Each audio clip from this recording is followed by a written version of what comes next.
Well, I'm Ron Avery, and I feel really good about being in this kind of joint because I run this kind of joint, except not nearly this successful. We have 30 draft beers on tap at my joint, and all we have on the menu is Liberty. Liberty and beer. Liberty and beer. We do drink out there, but we have a slogan there that says it's not what you drink, it's what you think. Because at the right before dumping tea into the harbor in Boston, they drank all day long at the Green Dragon Inn, where Samuel Adams encouraged them to drink hearty. They drank all day long, some of them as many as 100 beers. There wasn't a drunk guy in the bunch. They went out and dumped the tea in the harbor, and that's what we need to do. We need to just drink up and kick this thing in the butt. Anyway, I also like to say that I ran for U.S. House of Representatives in 2006 in District 28 in Texas. Covered 12 counties and went all the way down, had 4 counties on the Rio Grande border. And I did all my campaigning in the valley, so I learned a lot about what all that's about. And did a number of TV spots. So one we had a whole hour-long CBS interview on Channel 4. You can watch that on my website at ronavery.us. And covers everything that we covered today, everything we're talking about today. And when I had my big Ron Paul sign out in front of the tap house, it had Ron Paul 2008. Well, people came in the bar and said, "Man, I am so glad you're running for president." I said, "Guy, I'm Ron Avery, not Ron Paul." It's a Ron Paul is out there. Okay, anyway, that just tells you, you can tell how much they pay attention to things out in between. Anyway, so makes me feel good that I'm here with some friends of mine, and that's really encouraging. Good to see everybody. I've been given one of the oldest topics on the planet to discuss, the difference between a pure democracy and a republic. It was discussed by Plato and Aristotle, and in fact abandoned by, democracy was abandoned by both of them in 350 BC. So we're talking about a form of government, our politicians are talking about democracy that civilization has abandoned over 2,000 years ago. So it's kind of ridiculous that we're even having to discuss this kind of material at this late day. But I have another one thing that's very interesting, and when you begin to look at dictionaries, for instance, what they say is a democracy and what they say is a republic. If you read these, they virtually say the same thing. It's a government operated by the people or their representatives. And they will say that for both a democracy and a republic. So what is,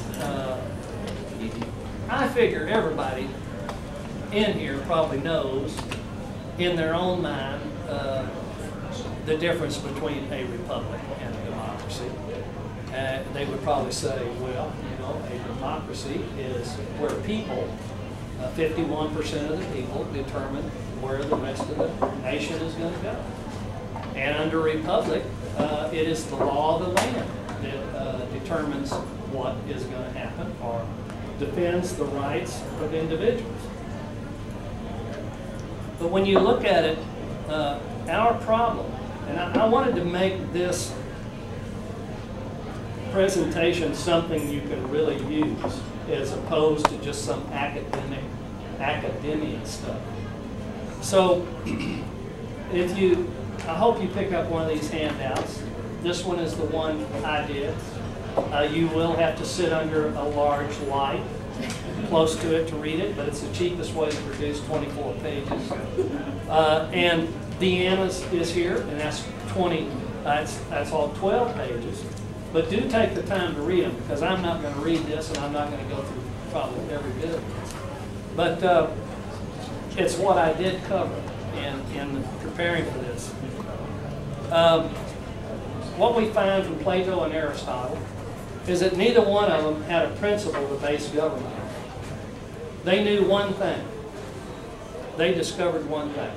That legitimate government is one that represents every person.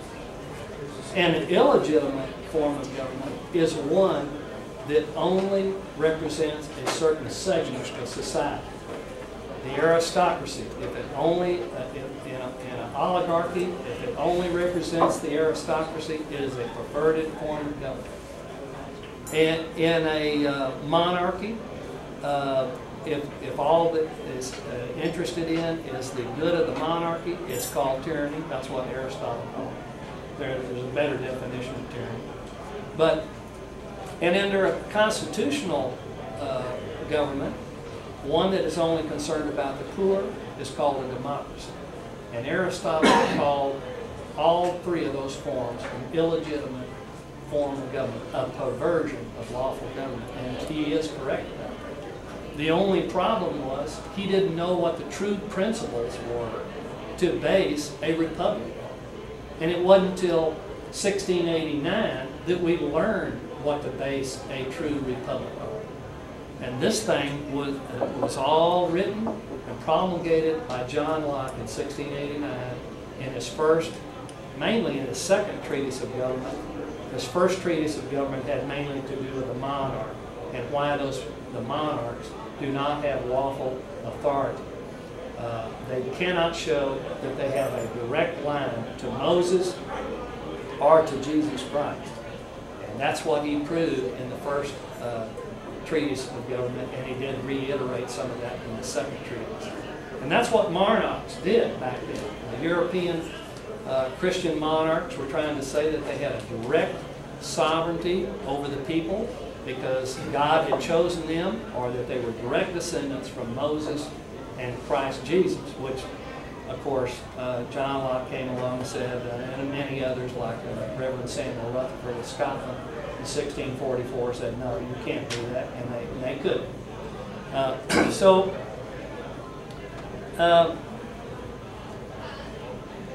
in this little pamphlet here, I have all these definitions from the American Heritage Dictionary, Funk and Wagnall, Black's Law Dictionary.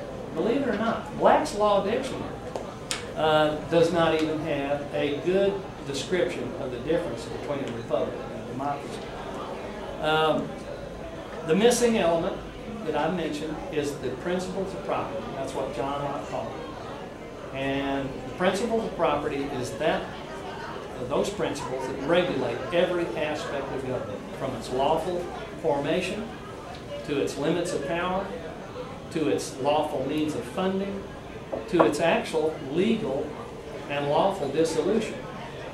And governments are dissolved externally by conquest, but they're also dissolved internally by usurpation and tyranny. And unfortunately, what we're going to find in here tonight is that our government is in a state of dissolution. Nobody in Washington or in Austin represents any of you, nor me.